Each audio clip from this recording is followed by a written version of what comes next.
No es el celibato ni las creencias, sino la estructura de poder la que fomenta el encubrimiento de los abusos sexuales. Los escándalos de abusos sexuales en el seno de la Iglesia Católica han puesto en la mesa el debate sobre el celibato obligatorio de los sacerdotes. Es fácil y simple establecer el vínculo. Un cura con sus deseos sexuales reprimidos es un pederasta en potencia.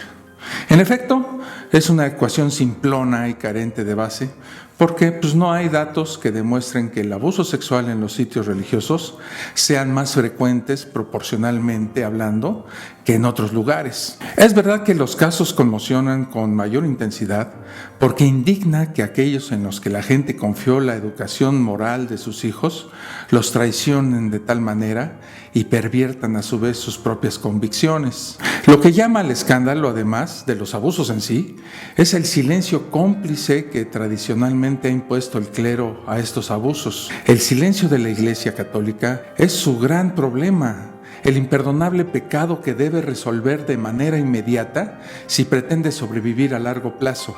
De las dificultades para atajar el problema hablan las modestas iniciativas de la jerarquía católica para conseguirlo, porque el propósito de la enmienda exige a esta institución una reforma profunda de sus estructuras, de la que saldría muy mal parada justamente esa jerarquía eclesiástica.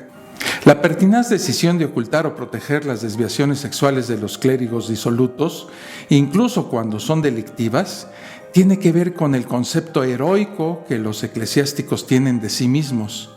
Tertuliano dijo que la Iglesia es una preciosa élite de superhombres porque el Espíritu actúa en ellos. Hay que defenderla de la contaminación, venga de donde venga. Todo abuso sexual es un abuso de poder, y del uso del poder la Iglesia Católica sabe demasiado. Tras 20 siglos de existencia, esta institución se ha erigido en autoridad moral, judicial e incluso política de millones de personas.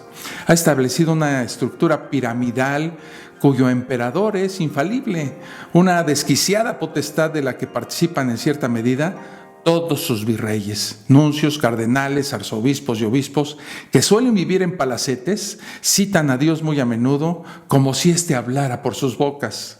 La maquinaria es misógina, dogmática, desigual e injusta. Relega a las mujeres a papeles de servidumbre y siempre secundarios bajo la excusa inapelable de principios teológicos. La convivencia con el poder civil es extremo hasta el punto de disfrutar en muchos países de privilegios sociales y económicos que no obtiene ninguna otra organización religiosa o humanitaria. Es una estructura, en definitiva, que fomenta ese encubrimiento sistemático que tanto daño ha hecho a sus víctimas. La autoridad moral de esta institución está en entredicho. El problema no tiene nada que ver con la religión y las creencias. Es el resultado de una obra muy humana y muy imperfecta que se adapta extremadamente mal a las democracias contemporáneas y a los valores éticos, políticos y jurídicos de las sociedades modernas. La pederastia no es exclusiva de la Iglesia Católica Romana y el Papa Francisco no es, hasta donde se puede conocer, uno de esos sacerdotes que violaron a monaguillos y estudiantes abusando de una posición de dominio y confianza. Pero como tantas veces, es el subsiguiente encubrimiento, incluso más que los delitos originales, lo que deshonra una institución.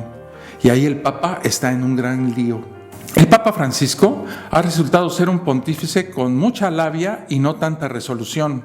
Habla y habla sobre el mal que sus empleados han causado a miles de jóvenes en todo el mundo, pero realmente no ha hecho nada para reparar, evitar o erradicar los miles de abusos que esta secta sigue cometiendo. Todos los días nos encontramos noticias de violaciones a menores por parte de sacerdotes, mientras las autoridades de la Iglesia, al callar, se convierten en cómplices de uno de los más grandes crímenes en la historia de la humanidad. Bueno amigos, hasta aquí el video. No se les olvide suscribirse al canal y darle un clic en la campanita para que no se pierdan ningún contenido nuevo. Hasta el próximo video. Un abrazo. Esto fue La Fosa Escéptica, un lugar para ejercitar la mente, con Alfonso Villalpando.